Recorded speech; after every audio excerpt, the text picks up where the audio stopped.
Hoje, a gente vai mergulhar fundo nos preparativos épicos por trás de uma das construções mais famosas da antiguidade. É uma história que está lá detalhada no livro de 1 Reis, capítulo 5. E o mais incrível é que ela fala de diplomacia, de logística, de uma mobilização nacional e que, olha só, traz lições surpreendentes até hoje. E foi com essa frase, essa declaração, que o rei Salomão deu o pontapé inicial na sua missão. Só que essa não era uma ambição que nasceu com ele, não. Na verdade, era a continuação de um sonho monumental herdado do pai dele, o rei Davi. Um projeto que ia definir o legado de uma nação inteira. Para a gente entender o tamanho desse projeto, a primeira pergunta que vem à cabeça é: por que Salomão? Por que não o grande rei Davi, um guerreiro tão famoso que construiria o templo? A resposta, no fundo, está no contraste gigante entre duas épocas bem diferentes. E o que é fascinante aqui é como isso mostra que a liderança certa depende e muito do momento certo. As fontes deixam isso bem claro, né? O reinado de Davi foi forjado no meio do conflito. Ele era o líder que a nação precisava para se unificar na base da guerra, mas, exatamente por isso, ele não era o homem certo para construir uma casa de paz. E Salomão, cujo próprio nome já significa pacífico, soube ler o cenário. Ele entendeu que aquele era um momento estratégico. A paz não era só a ausência de guerra, sabe? Era toda a infraestrutura política e social que um projeto dessa magnitude, um projeto de gerações, precisava para começar. Era, enfim, a janela de oportunidade perfeita para tirar a visão do pai do papel. Mas claro, um projeto desse tamanho ia precisar de bem mais do que paz. Precisava de recursos e de um conhecimento técnico que Israel simplesmente não tinha.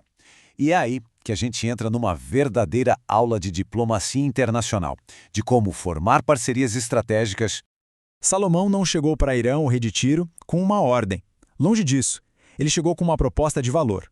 Ele mostrou respeito, reconheceu que o pessoal de Irão era o melhor naquilo e construiu toda a oferta em cima de uma base de confiança que já existia por causa do pai. É, na prática, uma aula de negociação ganha-ganha.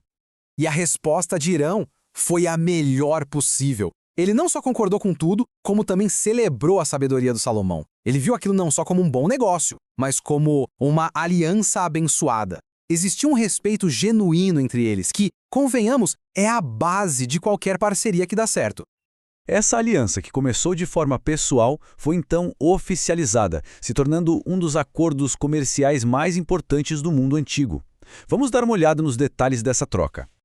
O ponto-chave aqui é o que hoje a gente chamaria de vantagem comparativa. Israel tinha uma agricultura farta. Já a Fenícia tinha recursos naturais e uma mão de obra super especializada em madeira. Salomão foi esperto. Ele não tentou fazer o que não sabia. Ele foi atrás dos melhores do mundo e ofereceu o melhor que ele tinha em troca. Resultado? Os dois reinos saíram ganhando.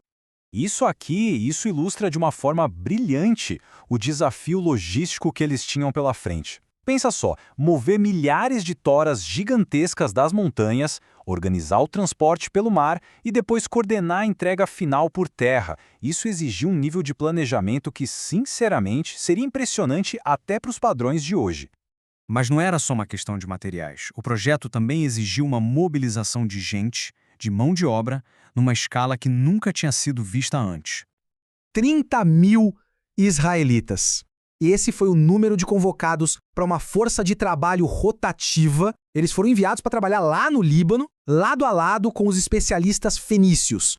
E esse sistema, que era supervisionado por um oficial chamado Adonirão, é um exemplo fascinante de gestão de pessoas. Em vez de simplesmente esgotar a força de trabalho, o rodízio deixava a tarefa mais sustentável. Mas é importante dizer que essa convocação forçada acabou se tornando uma fonte de muito descontentamento mais para frente na história do reino. Além dessa galera do rodízio, tinha um grupo fixo de 70 mil homens que serviam como carregadores. Eles eram basicamente a espinha dorsal de toda a logística interna do projeto. E ainda outros 80 mil que trabalhavam como cortadores de pedra, tirando e moldando aquelas pedras enormes que seriam a fundação do templo. No total, a força de trabalho era colossal.